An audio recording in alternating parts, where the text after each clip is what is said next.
Hello, my name is Gamal Tayer and I'm the tutor for ACCA's paper P4 Advanced Financial Management. This paper is an optional paper and it builds on from F9 Financial Management that you will have studied for at the skills level.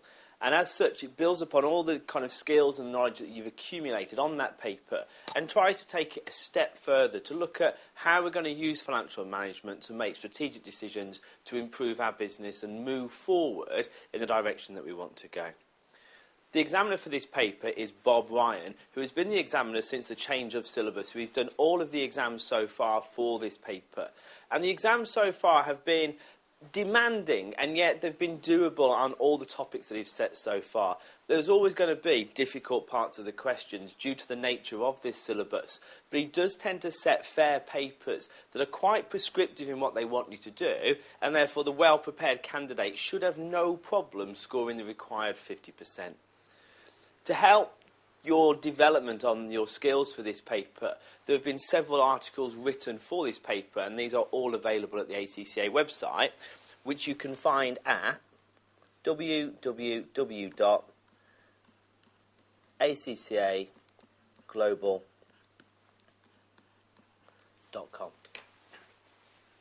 If you go to the studying section and then have a look for paper 4, there's a whole list of past relevant articles that you can download for free and make sure you are happy with these.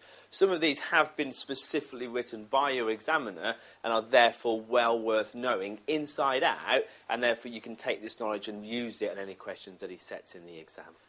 As this paper builds on from the F9 paper, there's therefore going to be several parts that are assumed knowledge from the skills level.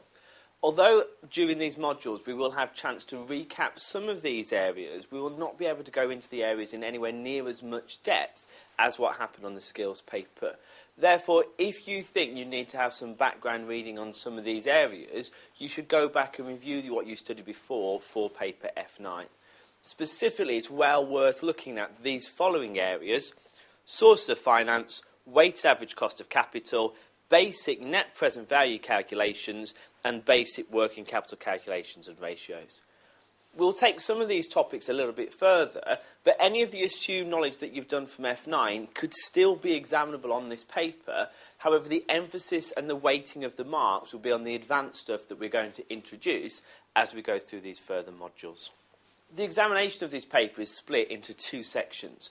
First of all, you have section A, which is broken down into 2 compulsory questions that are worth a total of 60 marks. Now, some of the examinations so far have been 30 marks for each question, but the syllabus does allow for any one of those questions to be worth up to a maximum of 40 marks. Section B is broken down into 3 questions, of which you will have to attempt 2, all of which will be 20 marks each. Now, in order to pass the paper, you obviously still need 50% like you did on the previous papers, but all of these questions are going to be broken down to involve some computational elements and some discursive elements. He has so far set a couple of questions that were pure essays, but these were balanced out by other questions on the diet that were heavily computational. The rough split that you will be looking at on this paper will be roughly 60% discursive and 40% computational. We've moved on now from the skills levels papers, and it's not just going to be about number crunching.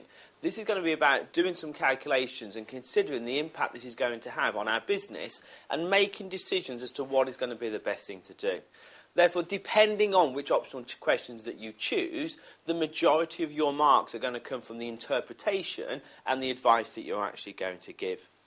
Although there are going to be numbers on this paper, and some numbers which some people may feel are technically difficult, you cannot pass this paper by simply doing the calculations alone. And therefore, the emphasis of your work shouldn't just solely be based on the number crunching. It should be based on understanding what you're actually doing and considering how you are going to apply it to the questions that are going to come up.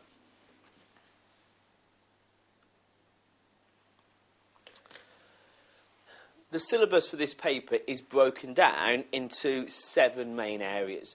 These are called capabilities, and as we go through this paper, we're going to look at each one of these capabilities at a time. The main areas you need to look at are as follows. Section A, the role and responsibility towards your stakeholders. Section B, advanced investment appraisal. Section C, acquisitions and mergers. Section D, corporate restructuring and reorganisation. Section E, treasury and advanced risk management techniques. Section F, economic environment for multinationals. And Section G, emerging issues in finance and financial management. As we go through these modules, we'll look at them as a self-contained module as far as we can. However, due to the nature of this paper, there will be some overlap between each of these modules.